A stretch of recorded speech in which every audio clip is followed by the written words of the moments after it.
All right. Good afternoon. Thank you all for coming. I want to thank the in-rail section of the State Bar for encouraging and organizing this program. Thank the Utton Center team, as always, for making this and setting this up this event, getting lunch, making everything work. Thanks again, and thanks also to Tony Anderson of the law school staff for setting up the tech. He's on to his next project by now, but Tony always makes everything work. So thanks to all of you. And thank you all for coming. For those of you in person, glad you're here. For those of you on Zoom, welcome. I'm gonna try to stay mostly here in front of the camera. I'm not good at planning myself when I speak, but I'm gonna try to stay in front of the camera.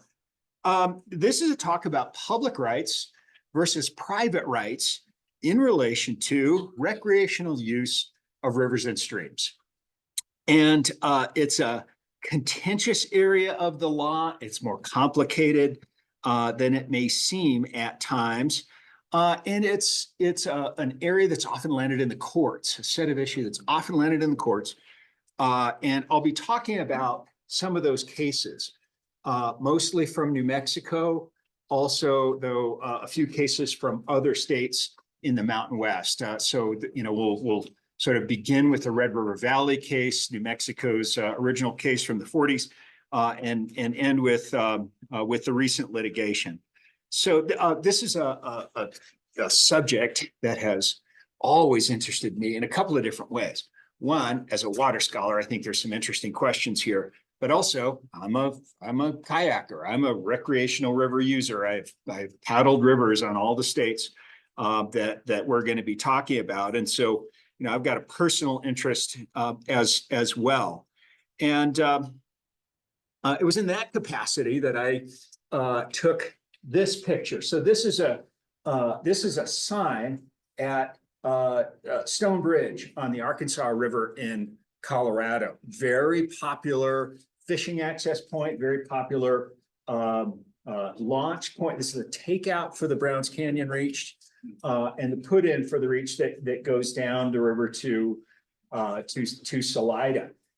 This stretch of river, the stretch of river on the Arkansas and Colorado, has been called, I don't know if it's true or not, the most rafted stretch of river in the world.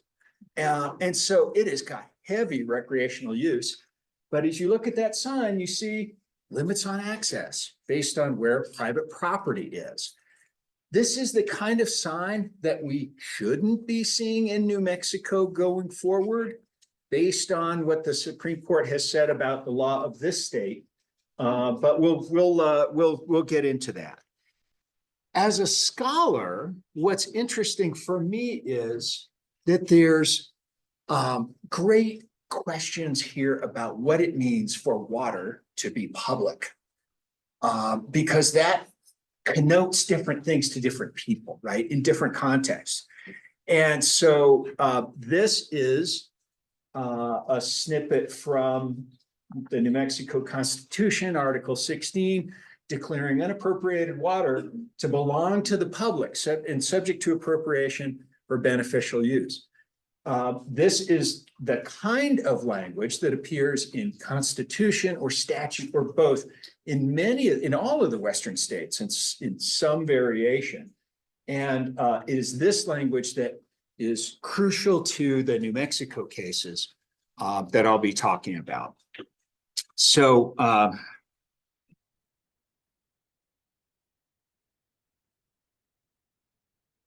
the issue is that landowners often regard water that flows over or through their streams as being part of what they own, right? From which they feel like they should be able to exclude people that don't have their permission.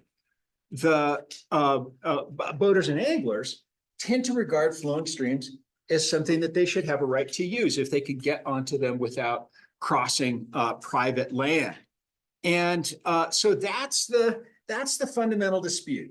Sometimes that disagreement about who's got what rights turns ugly, as it did in the case of Danny Button. So Danny Button is a landowner on Burro Creek in Arizona.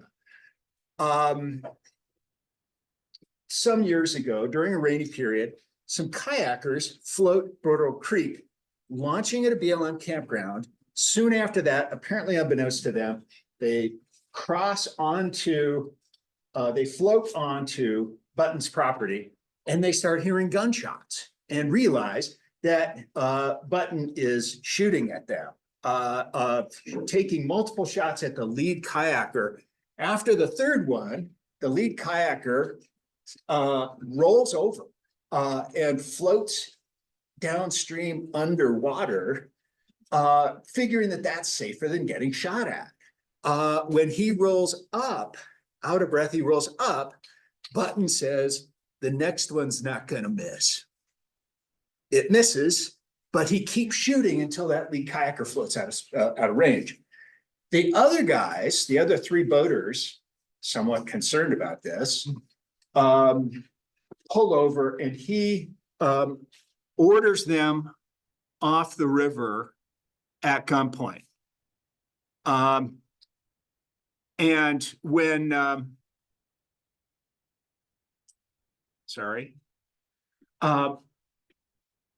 and they're like, well, wait a minute, we want to go after our buddy. We're afraid he's been shot. And Button's like, nope, you're getting out of the river and you're marching back up to the campground from where you launched. The lead guy hadn't been shot, but they didn't find it until the next day. So Button's brought up on charges, and and his main defense is, well, these guys were trespassing, and my shooting at them was justified in defense of my property. The lower court says, no, they had a right to be there. In Arizona, the water's public. This was not trespass. They weren't touching Button's land.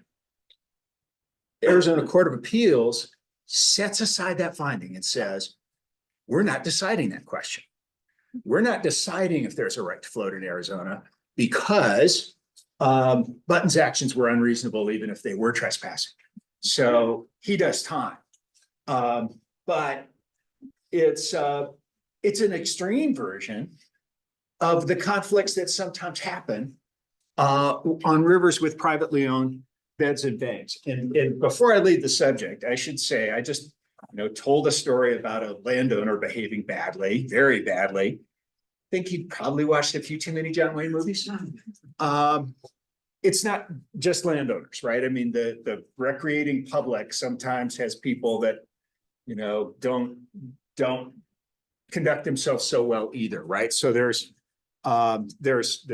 complaints about bad behavior all around on this, but part of the fundamental problem is that everybody's sure that the law's on their side, right? And that's a little bit of a problem with the law. So let's do a little bit of a background on some fundamental points about waterways and land ownership. In the interior West, where we don't have a lot of big rivers, the beds and banks of most streams are owned by the adjoining landowner, whoever that is, often private, sometimes federal agency, but it's whomever owns the adjoining lands. And at common law, the landowner traditionally would have the ability or would have the exclusive right to fish in streams over their private beds and banks. So common law gave those kinds of exclusive rights to the landowner where the beds and banks were private. The exception to that adjoining landowner owns beds and banks is navigable streams. And this is a particular use of the term navigable. It's got different meanings in different contexts, but in this context, it means that the stream at statehood, this is a test under federal law that says the condition of the water at statehood, its ability to support waterborne commerce, determines whether it's navigable. If it is, then the states own the beds and banks of that waterway.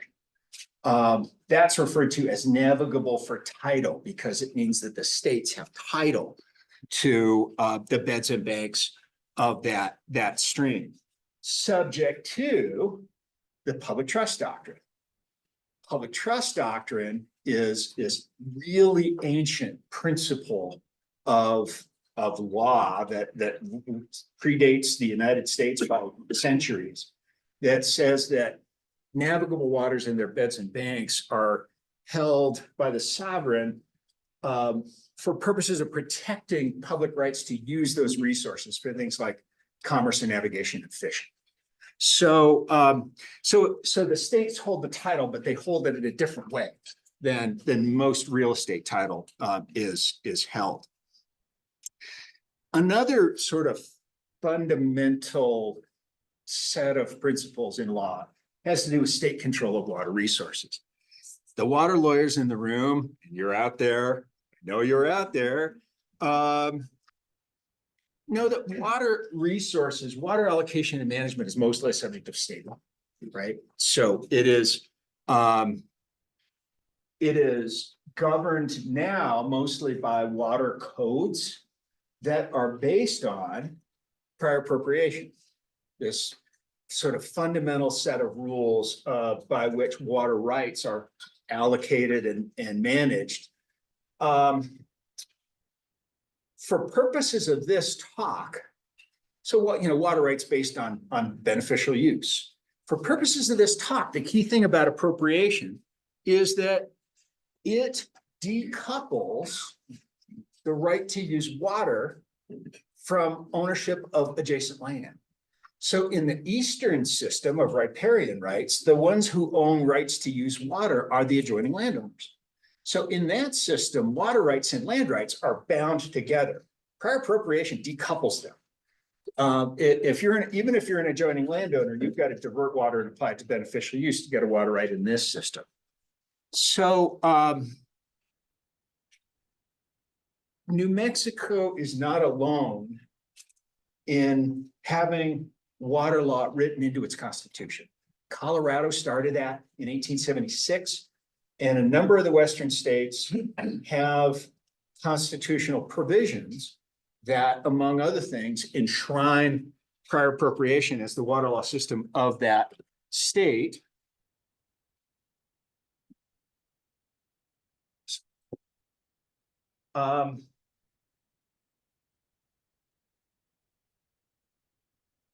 And they also have language in those provisions that declares water to belong to the public or the state on behalf of the public or some such language. There are some states, notably Utah, that have such language, but only in statute. It's not written into the state constitution. And these provisions are part of the water allocation and management laws, whether they're in constitution or statute. So those are some fundamental background principles that bear on this area. In the Western states, the opening or the really foundational case in this area is actually from New Mexico. And it goes all the way back to 1945. It arose from what for these cases is an unusual set of facts. Corps of Engineers had built a dam on the South Canadian River and created Conscious Lake as a reservoir. As often with these federal reservoirs, the state was going to do the park part of that reservoir. The State Game Commission sues to establish that the New Mexico public can use the entire surface of the reservoir to float and fish, not just a little section of it that the underlying landowner was going to allow the public to use. And the beds and banks of that reservoir were private property. They were They were part of an old land grant, actually. And there was no question that the lands underneath were private. And the New Mexico Supreme Court, in deciding this case, understood that at common law, those private owners would have the ability to exclude boaters and anglers from the waters over their lands. The New Mexico Supreme Court, though, said, well, that's the land, but the water by Constitution in New Mexico is public. And that means the public has a right to use it, and the underlying landowners don't control the water. And the court recognized in ways that are maybe somewhat remarkable, given that it was the mid-1940s, the public importance of recreational uses of these waters. That this was good for the state and good for the people of the state to have access for hunting and fishing. So this case establishes a right to float and fish in New Mexico waters as a constitutional matter. The court says this is a constitutional right that the people of the state enjoy over the objections of the landowners. And this was a very controversial case. It was re-argued not once, but twice, each time leading to new opinions, new dissenting opinions, and the dissents are apoplectic. I mean, the dissents are, here's a quote from one of those dissents, with one of the judges basically saying, this is just so wrong. The courts are taking away people's property. And you just imagine Justice Sadler, how red-faced, pounding the table, you know, I'm ashamed to be a judge today. These cases are controversial, right? And this case was from the get-go, but it establishes a principle in this state that public water ownership provides public access. Other courts in the decades that followed in the Mountain West would address that same question based on similar language in their constitutions or statutes, starting with Wyoming. So my old state, Wyoming, where the 1890 state constitution has public ownership of water language. Some anglers sued to establish their right to use the North Platte River for fishing and boating. And it reaches the Wyoming Supreme Court, and the court there says, well, by Wyoming Constitution, the water's public. So it reached the same kind of right to float result that New Mexico had seen. But it involved an issue that Red River Valley had, and that is the right to touch beds and banks, the privately owned beds and banks. The court said, well, those lands are still private. So while there's a right to float, there is not an equally broad right to touch beds and banks in Wyoming because the lands are still private. So Wyoming draws the line of what is public right at the riverbed. And the right there is limited to touch, but there is a right to float. In Idaho, in a case called Peekaboo Livestock, the Idaho Supreme Court also finds a right to float and to engage in lawful recreational activities on the water. It's not very clear on exactly the source of that right in Idaho, but they've got public ownership language too. So in Idaho, there's a right to float and apparently at least a limited right to touch beds and banks. Colorado's the exception. So in 1979, the Colorado Supreme Court in a case called Emmert comes out the other way and does so even though the Colorado constitutional language is quite similar to the New Mexico constitutional language. It reads that provision as really being just about prior appropriation. That is, that public ownership of water in Colorado just affirms prior appropriation as that state's doctrine, doesn't mean anything for recreational use. So in that state, there is not a right to float or touch. And which is why that sign from the Arkansas River says, don't wade on private land. In Montana, 5 years later, the Supreme Court comes out the opposite way. It looks at public ownership provisions of that state's constitution and finds a broad right to float and touch beds and banks as needed to enjoy the recreational rights involving the water. So Montana is very pro-access based on public ownership of water. The last of these foundational cases is from Utah in 2008. It's a case called Conitzer. Conitzer, like Emmert, started as a prosecution for trespass. Boaters and anglers were prosecuted for trespass on one of the Wasatch Front rivers. And they were convicted, but then the state dropped the case when they appealed it because it said, well, we're not sure these guys are trespassers because we wonder if they had a right to be on the river because water's public in Utah as well. And so in Conitzer, it ended up being a case brought by those users seeking a declaration of what they thought their rights were. And the Utah Supreme Court found, much like Montana had, a broad right to float and touch beds and banks under state law. So, so with New Mexico, that's 6 cases that have addressed what does public ownership of water mean in this context. All but Colorado found that, yeah, it carries with it rights of recreational access, at least to float, if not to touch.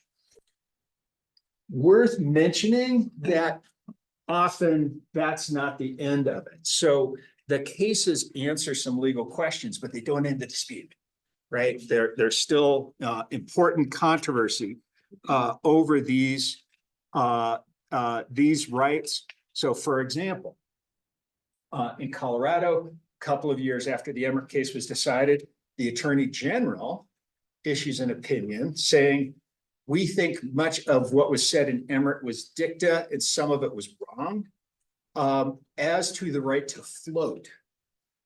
And the AG's opinion says, we think that private landowners don't have a right to exclude boaters who float through private land but never touch beds and banks.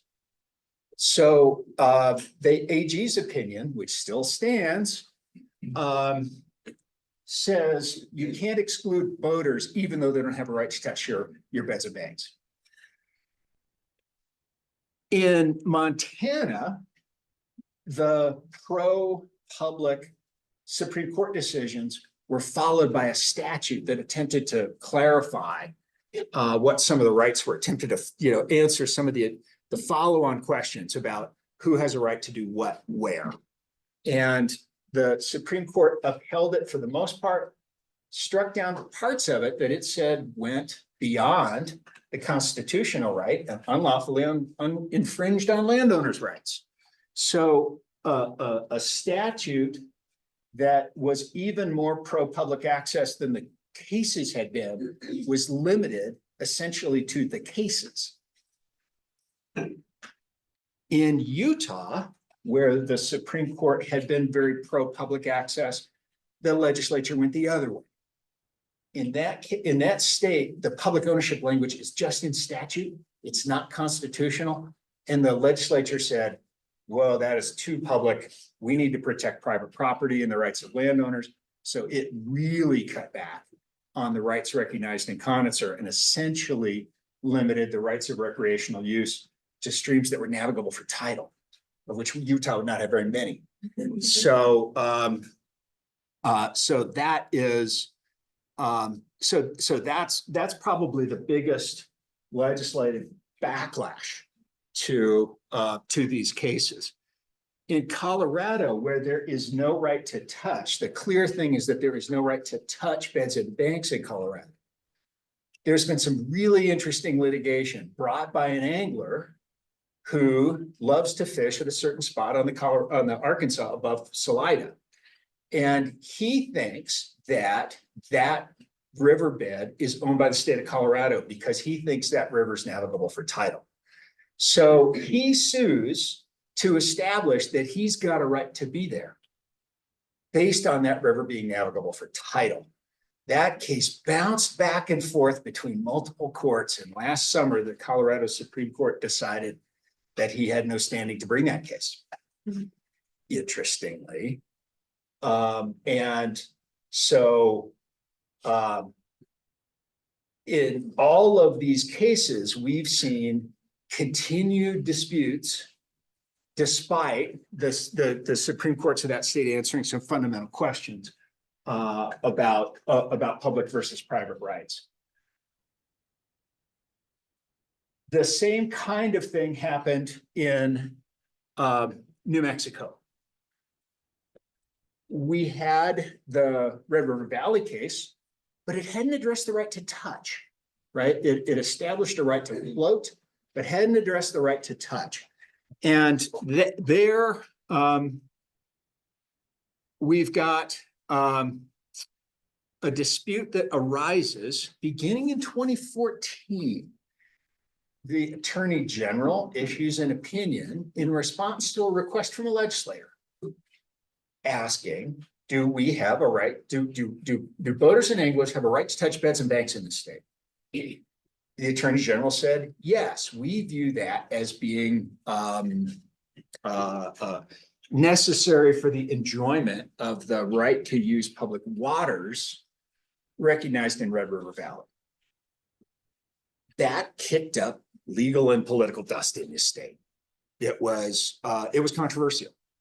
And the legislature, which at that time was about as conservative as it's been in my 16 years here, passed a statute in 2015, which was really vaguely worded, allowed different people to see different things in its legislative language. And what it said was that no one can walk or wade onto private property.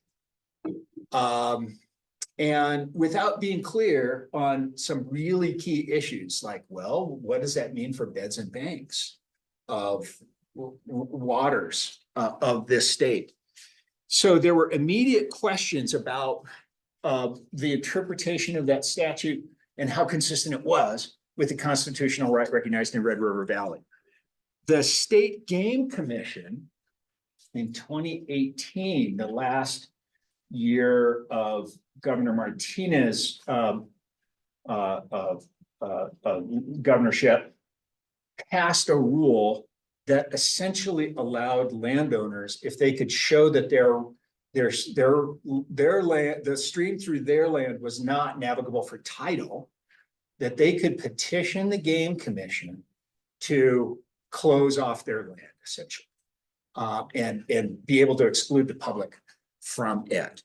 There were always questions about whether that was legal, but in that last year of the Martinez Game Commission, if you will, the commission approved some of those petitions, resulting in some of those waters being closed to the public.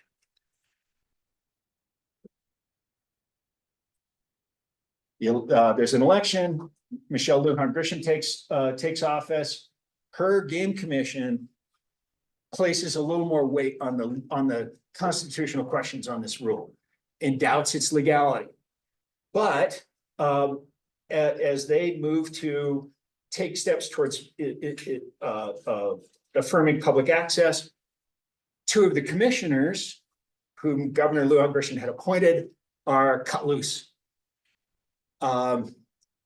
For reasons that everybody understands to be because they're too public access, they're too pro access. They're not they are not interested in maintaining this this kind of rule. So the Game Commission sort of says, we're not going to approve any new ones, but we're not going to eliminate the existing rule either. It's got to end up in the courts, and it does, because outdoor groups sue for a writ of mandamus to arguing that the constitutional right recognized in Red River Valley means that that rule is unconstitutional. That's their argument. So it reaches the New Mexico Supreme Court during the era when all the COVID rules are applying, right? So we see a masked Justice Bacon here gesticulating with one of the lawyers. And when I saw it, so this photo appeared on the front page of the Albuquerque Journal the next day, and I was like, well, is Justice Bacon making a fly casting motion, or is she telling this lawyer that if he doesn't shape up, she's going to smite him, you know? And I asked her later, and she said, yeah, I was fly casting. So it's kind of what I figured. So the argument concludes. 15 minutes later, the Supreme Court rules unanimously from the bench that the rule is unconstitutional. So they were all clear on the outcome, but the written opinion then takes 6 months because this is high stakes, controversial decision making that they want to make sure to get right. So the unanimous opinion that comes out in 2022 essentially says that the constitutional right of public access to public water recognized in Red River Valley extends to a right to touch beds and banks as reasonably necessary for the enjoyment of that right to use public water. So it really draws on easement law to some extent to say that that is part of the easement effectively to use that public water resource. And that all of this had been established in Red River Valley. The 2015 statute is constitutional if, but only if, it is interpreted in a way that does not prevent that use of beds and banks reasonably necessary to enjoy the waters.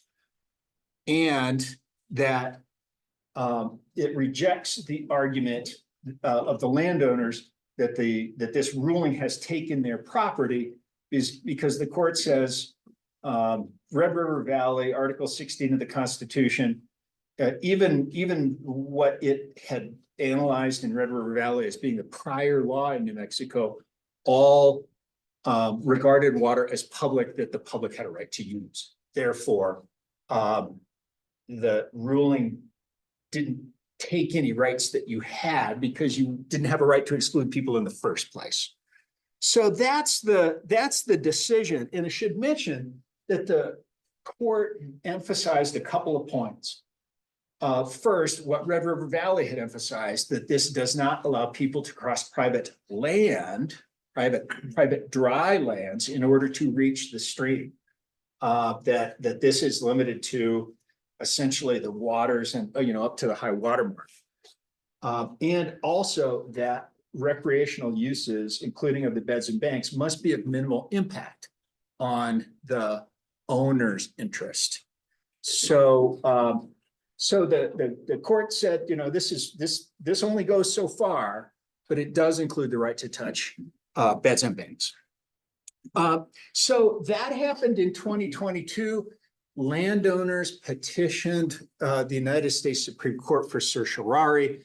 Supreme Court denied that petition in 2023, and that ends this portion of the litigation, having established that New Mexico has not only a right to float and fish, but also a right to touch beds and banks as reasonably needed for those uses.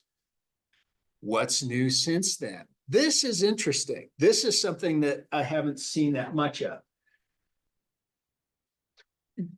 I heard from a number of folks after this case that there were still landowners on rivers around New Mexico that were not allowing access. And maintain fencing, maintain no trespass signs, threatened users, things like that. So the Attorney General on Halloween of 2023 files a civil suit against a riparian landowner on the Pecos, Eric Briones, alleging that he is blocking access by maintaining a fence that goes all the way across the river. And I've seen the pictures. It's a pretty serious fence that's got a couple of different types of wire along it that it's stout. As well as no trespassing signs that regard the river. And also the complaint alleges that he had threatened people to the point of, suggesting that he was going to shoot people using the river on his land. The AG sues and argues that is an unconstitutional denial of access, and also that Briones is creating a public nuisance by blocking access in the ways that he's doing it, and seeks declaratory and injunctive relief from the 4th Judicial District. So that case is filed at the end of October, and just about 6 weeks ago, the state and Briones enter a consent decree that resolves that case in a way that he agrees that he will stop doing what he's doing, essentially. And interestingly, the state is saying you can maintain some fencing if it doesn't exclude recreational users. So they are saying that there can be fencing that complies with the constitutional right, but it's going to look quite different than the fencing that he had there before, which was really about keeping people out. So keeping recreational users out. So this is the photo of Attorney General Torres at this fence that was kind of the centerpiece of this lawsuit. And if you go on the AG's website, this features pretty prominently, actually. It surprised me that it would feature prominently. And the description of what the AG is doing begins not with law and order, which is kind of what I would have expected from this Attorney General, or constitutional rights. It begins with a statement about the economic importance of recreational uses to New Mexico. It's kind of an interesting way to lead with this enforcement action. So that's what's the latest in this state. So wrapping up, and then I'll do questions here when I finish. Public water and public officials. What I just described from the Attorney General of New Mexico is the exception. The rule is that state officials, especially if they're elected, do not want to touch this stuff. They are not pro-access. And they recognize, I think, that people care about access, but they also recognize that the streamside landowners often are wealthy, influential people, that they are eager not to turn against them. And that means that, not only do we see things like Governor Lujan Grisham firing her own game commissioners because they are too pro-access, but remember that lawsuit in Colorado I talked about where the angler had sued to establish that the state of Colorado owns those beds and banks? The Attorney General of Colorado was the main one arguing that angler had no standing. he insisted that only the state of Colorado, only he, the attorney general, could bring that case. Because it was the state's right that was being asserted. He won in the Supreme Court, but is he going to bring that case? He is not, right? He is not going to touch the issue of whether the state of Colorado owns those beds and banks. What that means is that that angler has no way to establish that he's got a right to be there, other than getting arrested and winning a case. So I think that's a problem, right? But it's a symptom of state officials really being reluctant to take on public access as an issue that they wanted, that they really want to be for, that they want to advocate. So, so what that means is that the courts become even more crucial in deciding these questions. If the state agencies aren't taking it on, if the legislatures often are not taking it on in any kind of a, you know, clear, direct way, it means the courts have to decide. And it was probably always going to go that way in many of these cases, in part because both sides of this are often pretty convinced that the law's on their side, right? They really think that they're right and that they ought to win. And because they have views of what the law ought to mean, and often there's something to it. But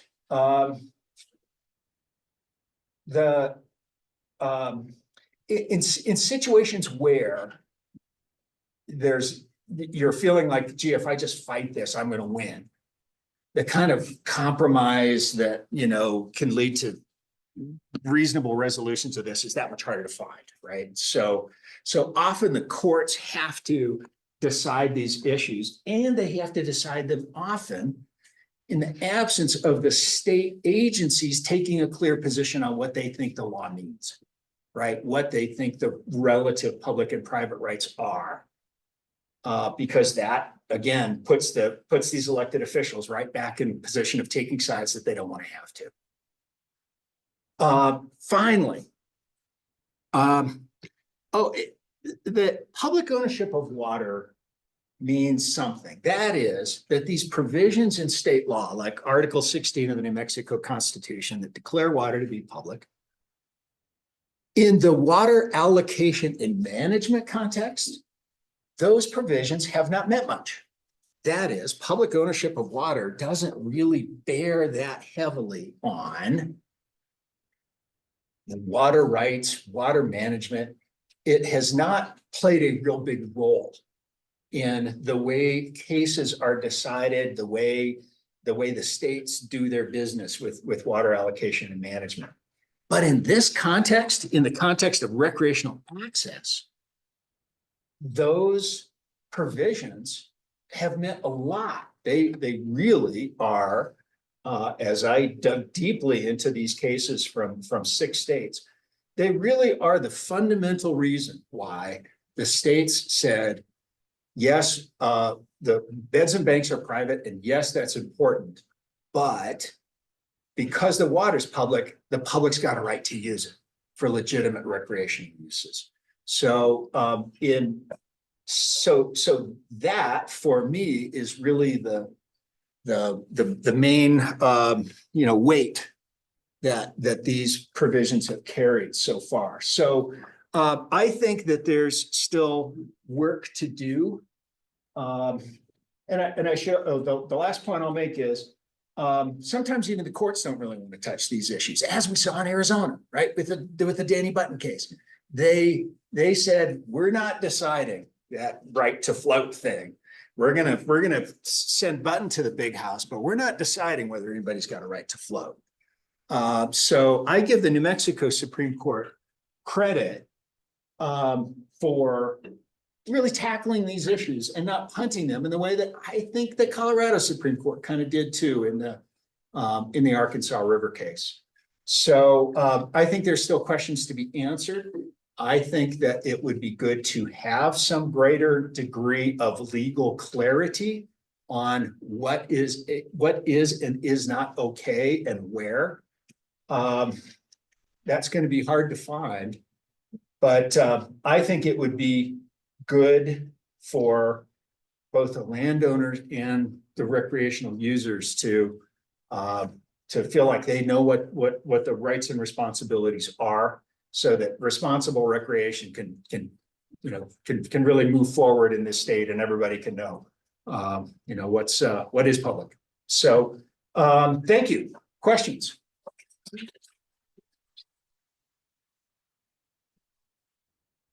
Questions? Yes. Is the definition of navigable waters a settled and over and done thing, or is that still up? So the definition of navigable for tidal has been settled for, I mean, the case on that is about 150 years old. The test doesn't change. It's very fact intensive.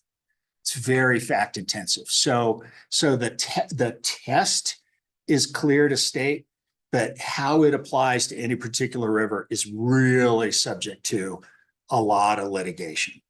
It is, if you're talking about the Arkansas River in Colorado, for example, there would be a big fight. If the court would reach the merits on that, there'd be a big fight over where that river is now.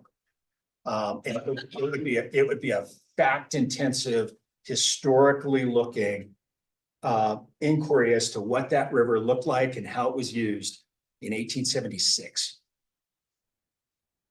Gee, what better way to decide what people can use publicly, right? What better way to decide what public rights are than what was the historical condition of that river in 1876? But that's the navigability test. That's how it works. Yes. But also Parsicle in New Mexico, right? Because the Rio Grande has been found not to be navigable. And so you're not going to find a navigable stream. So when you set that as the standard for landowners to meet, the result is preordained. They have to get the paperwork together. But Just about, yeah. But you're not going to, when they use that as the metric for the rule, everyone knew what the score was going to be. Oh, yeah. And it really was, in practice, it would have overturned for any landowner that decided that they wanted to do that. It was going to overturn Red River Valley. So yeah, it's and that is effectively what Utah law did after the Conitzer case. So and I think that's where we'd be now if our law were just, if our public ownership were just in statute the way it is in Utah. Caitlin. Is navigable rivers synonymous now with waters of the United States? So here's where you get into the complexity of what the term navigable means. It means different things in different contexts. It means one thing for navigability for who owns beds and banks. It means a second thing if you're talking about regulatory jurisdiction. And it can even be different in different statutes. So that term navigable appears in a bunch of federal statutes. And it's been interpreted different ways for different laws. So it's really important for people to understand that the word navigable doesn't always mean the same thing. It's very contextual. In this case, in this situation, we're talking about the navigability for tidal test. John. How does all this change, or does it, in places where the beds and banks are the lands of tribal sovereigns in American community? So we're with tribes, as I understand it, and here I'm going to have to say don't put much weight on this answer. That tribes are regarded as having the ability to keep people out. And that because they're, if it's a non-navigable river, they're the owners. And they're not going to be subject to those state rights in the same way. So I am aware of places where tribes say you are not, they own one half of a river, and they say, don't get out on our side, right? You don't touch on our side. And I've heard people question that, but I don't know that there's a definitive answer to that. And I always felt like it was something as a boater I should respect, right? If that's where the tribe was, that I should respect that.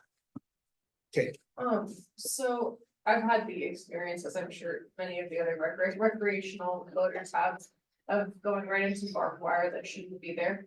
And then having to deal with these really gross wounds in the backcountry.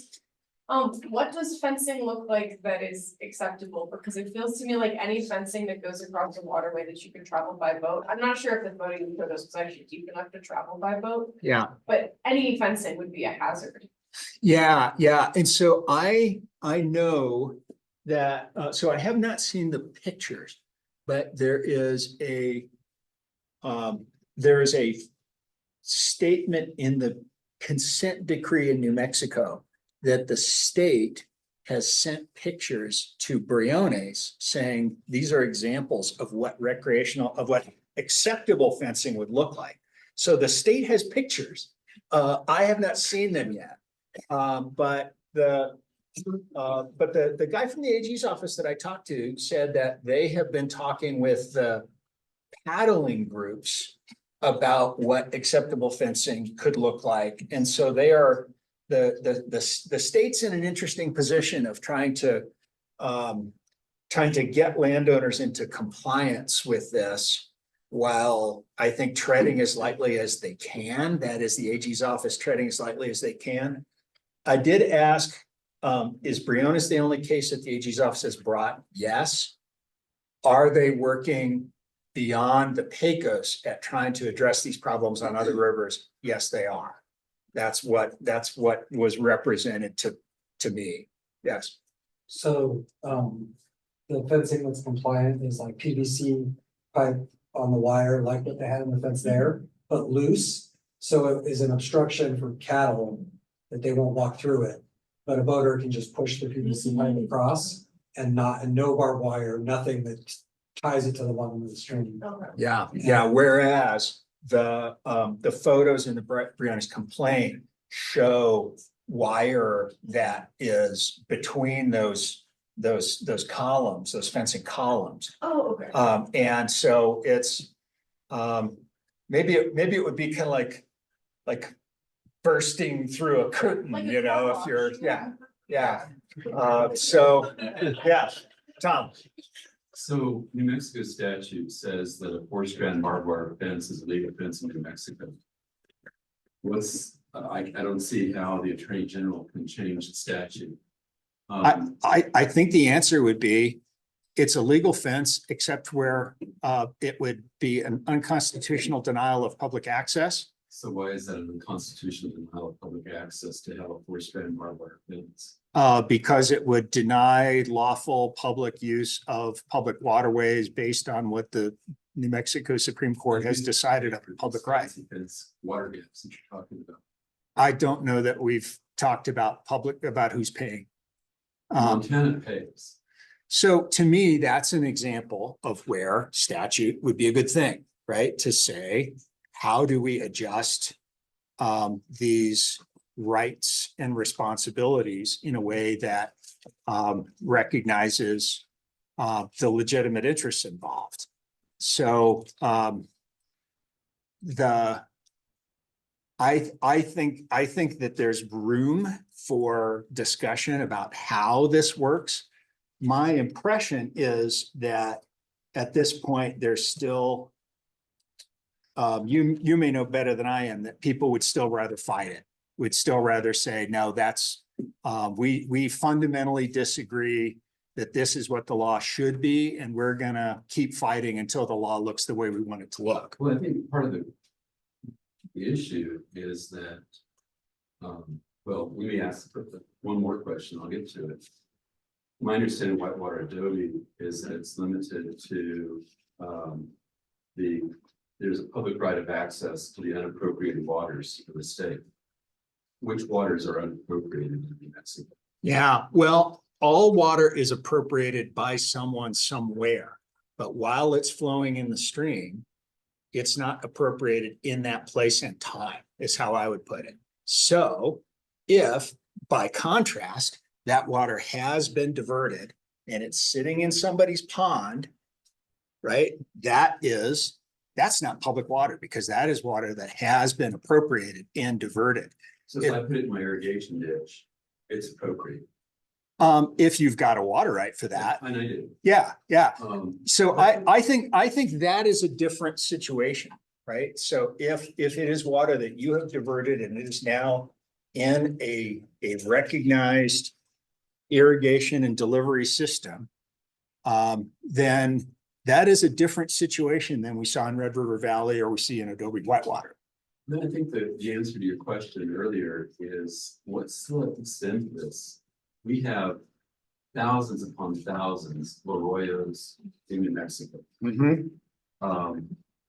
They may run water once every 10, 15 years. Yeah, Are you putting a burden on the private landowners to put these special water dams? What are the, so I think the extent of this, whether it goes to navigability, whether it goes to navigability based on what you said, is a big issue. yeah. Are we talking about the Chama, the Pecos, a few other rivers? Are we talking about every arroyo, every little creek? Yeah. In New Mexico? I think I would say two things. One, this is another area where I think some added clarity that is better based on code would improve things, right? People would have a better sense of what the rights and responsibilities are. By the legislature. Yes, This is not going to be by the game commission. won't be by the game commission, and I'd love to see the legislature be able to tackle such things. I'd be pleasantly surprised. But I do think that most of the controversy has not been on the little arroyos, right? It's been on streams like the Pecos, like the Chama, that people know that there's recreational use. People are boating it, people are fishing it. I think the big controversy where it's been so far has not been at those margins. It's been on the streams that people understand to have recreational use and constituency. Is walking up and down a creek? Yeah. have Recreational value? Yep. So what if I have cattle in that pasture? Or what if we have dogs, in that area? I Or think what then if you're, we're- I think then you're in what if tort we're- law. Then you're in tort law, right? Or That's how I would. what if we're doing target practice or skeet shooting or something like that? I think then you're in tort law. So it's whatever is reasonable. I'm not a tort lawyer, all right? I'm saying, you know, that I think that the Supreme Court is clear that denying access to waters that are capable of supporting recreational uses is unconstitutional. So Yeah. that's the intent. Yeah, yeah. So, you know, so Normal use as a private landowner, my rights of private ownership. you're asking a bunch of really good questions that go way beyond the law as it's been settled, okay? So the law as it's been settled is still really controversial. I think, as I say, there are a bunch of interesting follow-on questions there that go beyond what has been decided. So, you know, in my view, the cattlemen have a pretty good record of getting legislature to listen. Might be a good set of issues to bring to them. Your information may be somewhat dated. So you said. Yeah. I'm gonna, Tom, let's talk afterwards. Are there other questions? Yeah,